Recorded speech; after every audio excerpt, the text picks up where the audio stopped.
you, you. Good morning, good morning to you. Good morning, good morning. Won't you share with a friend or two? Good morning to you. You. Good morning, good morning to you. You. Good morning, good morning to you. And many more, and many more, and many more. Good morning, everyone, and welcome to Daring Dialogues. I'm your host today, Shantae Charles. I hope that you're having a great and wonderful day. It has been a very interesting break. As many of you know, we took some time in July that was supposed to be our sabbatical, but it didn't really feel like a sabbatical. But nevertheless, we took it. We got some things done. We did take some time to relax during that time. We got a chance to see some family members during that time. We got a chance to celebrate some milestones in our family members' lives. And we are just very thankful to be here and to be back. It is season 16. You have been with us, and you've been with us. Uh, we have been talking and sharing and detailing things, not just from the social standpoint, but from books. If you're with us for the first time, you're like, what is Daring Dialogues? What is it that we do here? One of the things that we do is we read aloud. And we have been doing this since 2016. And again, we are on season 16 of Daring Dialogues. And every single day of the week, Monday through Friday, our weekdays, is where we come and we share. Whether we are reading a book or whether we're discussing current events, we are here with you talking, reading, and discussing. Now, one thing I want you to do, if you say, well, what do you need for us to do on our end? I want you to take a moment to share this video out whenever you see it. I want you to pick 3 to 5 people that you feel would be interested in someone who reads aloud, someone who shares all kinds of topics, whether that's health, wealth, investing, spiritual life, relationships, because we cover the whole gamut. So if you know someone that says, hey, I'd like to get some more reading in, but I don't quite know how to do it. Or my day is so busy, my day is so hectic. I feel like I need to be learning more or I need to be reading more, but I just feel like I just don't have the time. This broadcast is specifically designed for people like you. All right. So today is Get Free Friday, if you're with us for the first time. And Fridays is the day that we talk about things that regard our health and our wealth.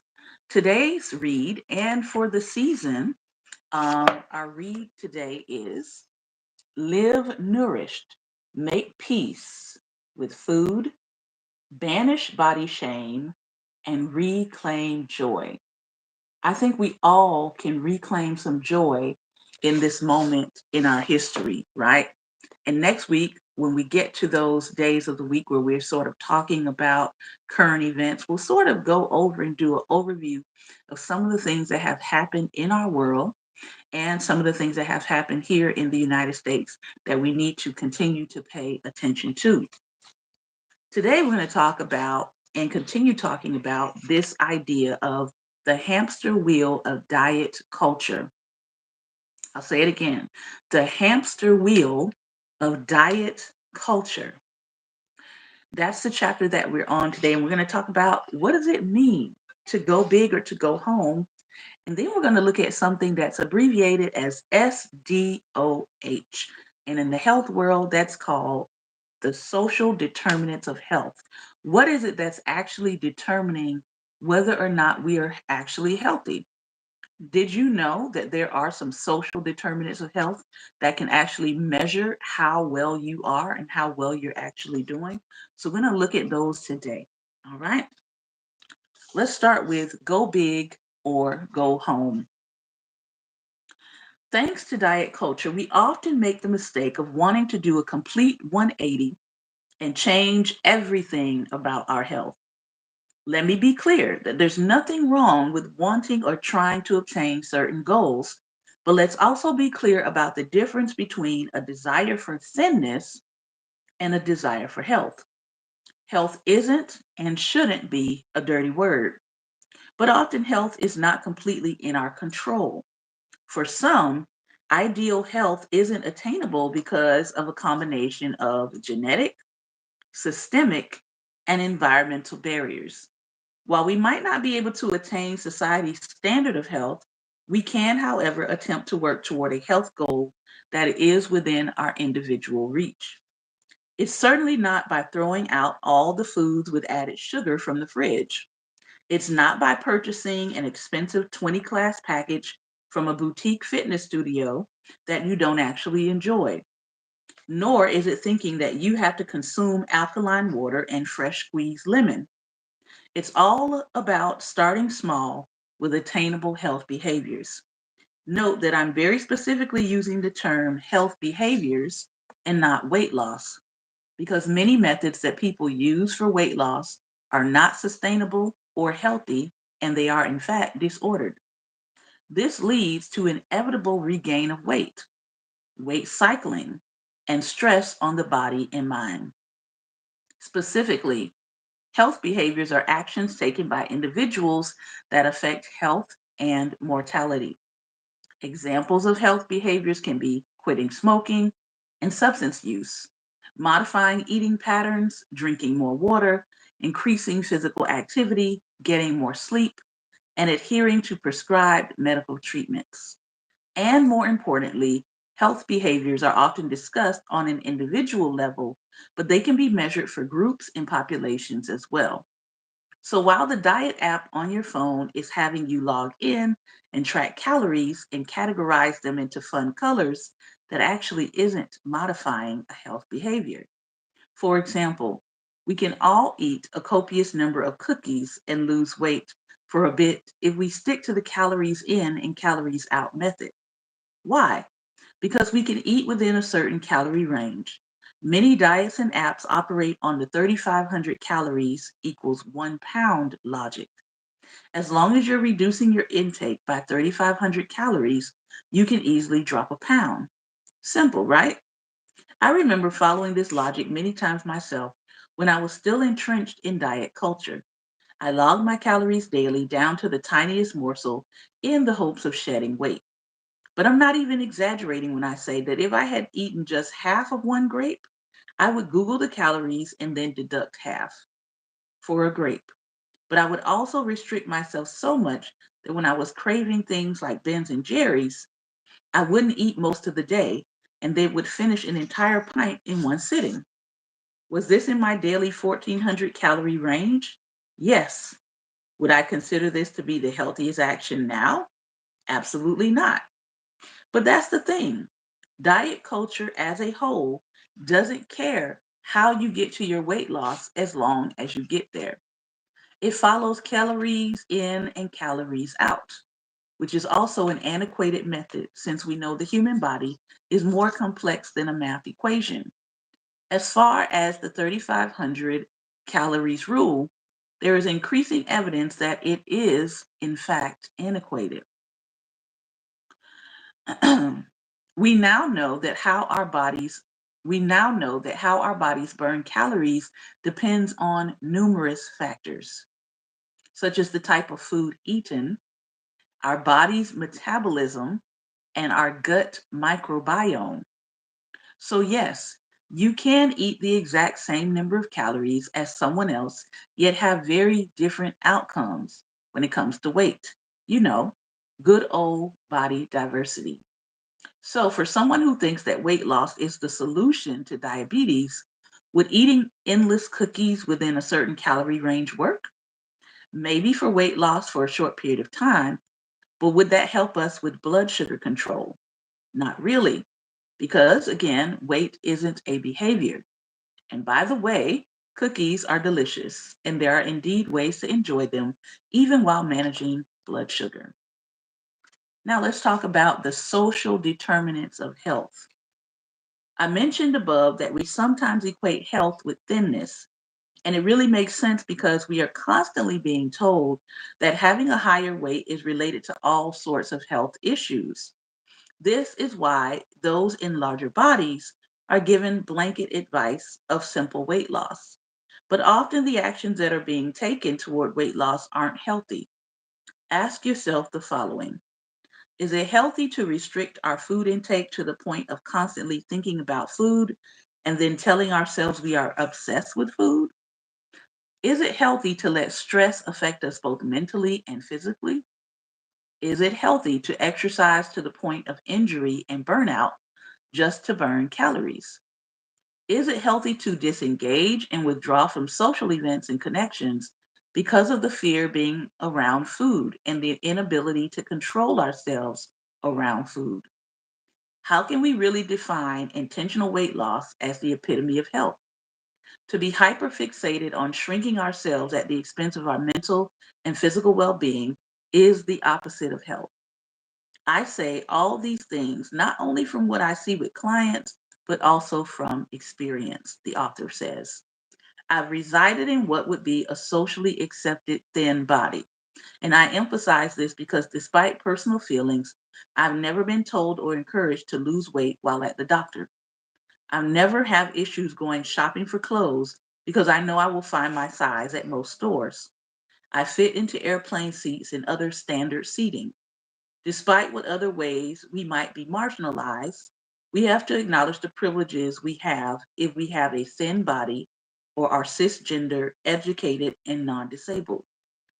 Even when they seem to cancel each other out, I am discriminated against because of my race and gender daily and carry generational trauma because of the racial history within this country.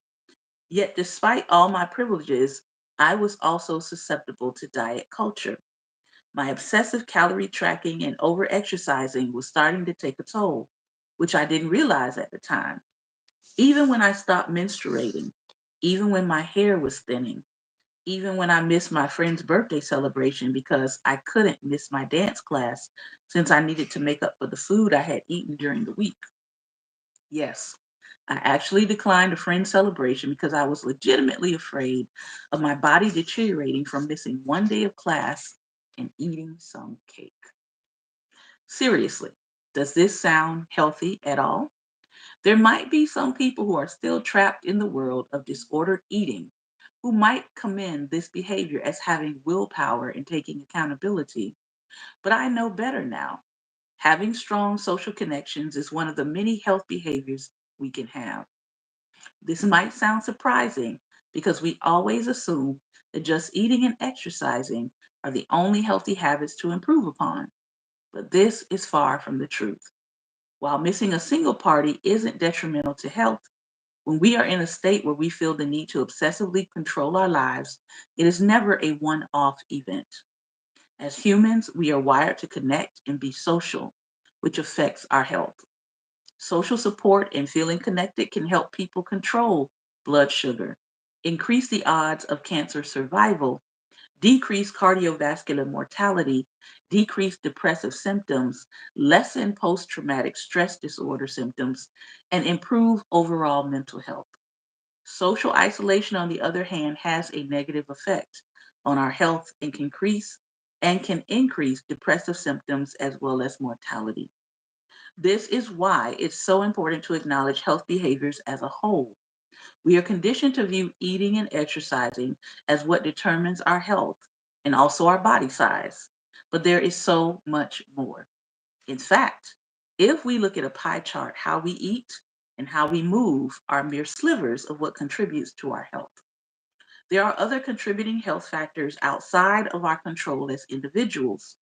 According to the CDC, social determinants of health are the conditions in the environment where people are born, live, earn, work, play, learn, worship, and age that affect a wide range of health, functioning, and quality of life outcomes and risks. So think about that. Social determinants of health can actually be divided into five categories: health access and care quality. This can include access to non biased healthcare, health insurance coverage, and literacy. Then there's education access and quality. This can include equitable access to quality health care, enrollment in higher education, language and literacy, and childhood education and development.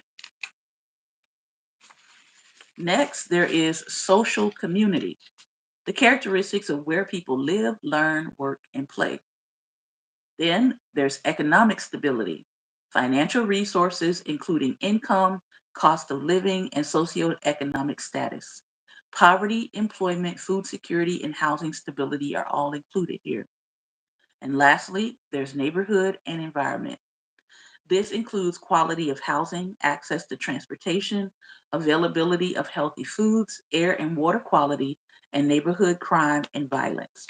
And I'm going to add neighbors in general. Also, it's notable that the CDC has cited racism as negatively affecting the mental and physical health of people, preventing them from attaining their highest level of health. Now, this writing comes before the CDC was taken over by the current regime. So we don't know if this current administration is going to continue to track things like racism being a negative impact in mental and physical health. That may have to come from independent organizations now that we have someone in office that is dismantling and getting rid of and erasing this kind of research. So just keep that in mind. As a country, we are finally realizing and acknowledging the centuries of racism in the United States that has had negative impacts on communities of color, helping to create inequities in access to a range of social and economic benefits, such as housing, education, wealth, and employment. And unfortunately, right now, we have people rolling back all of those things that would have mitigated the inequality that people have been experiencing on all those fronts. These are all included in the social determinants of health.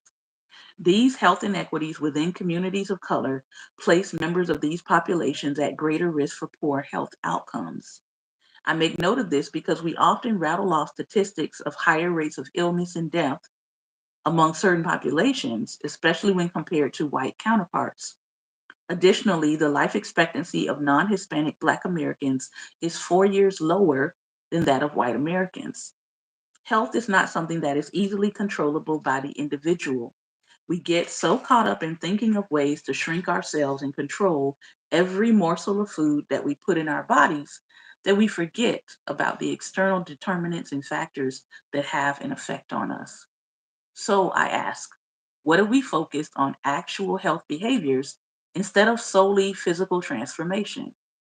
Thinness does not equate to health because bodies are not business cards. Thinness does not equate to health because bodies are not business cards. When you look at a business card, you only see select information about an individual. It doesn't represent the individual's full identity. We look at someone's physical body the same way and judge their health status on what they look like. And based on that look, we treat them accordingly. We live in a society that highly values an unrealistic ideal for everyone. So I understand why it's tough to separate the pursuit of health from the pursuit of thinness. We sacrifice our physical and mental health in pursuit of thinness, which is completely contradictory to the fact that we say our actions are for improving our health. If we were truly discussing health, we would be discussing things like better sleep, adding nourishing foods, reducing stress, working on mental health, improving stamina and flexibility with exercise, and building social connections, which all actually correlate to your health. But we look at bodies as business cards and think that our health is improving slowly based on our bodies shrinking. That's why before and after pictures are so popular. It's a way to show how healthy an individual has become. But has the health of that individual actually improved? Or did they just get thin? It's hard and maybe not as sexy to show a graph of improved sleeping habits or a decrease in mental health. If there's no before and after pic, then none of the improved health habits count, right? Even if you are finding that you have more energy and better mental clarity with improved sleep, it will still not be praised in the way that weight loss is. The bottom line is to always ask whether whatever method you go on about in pursuing your health is in fact sustainable. Going on diets is like running on a hamster wheel.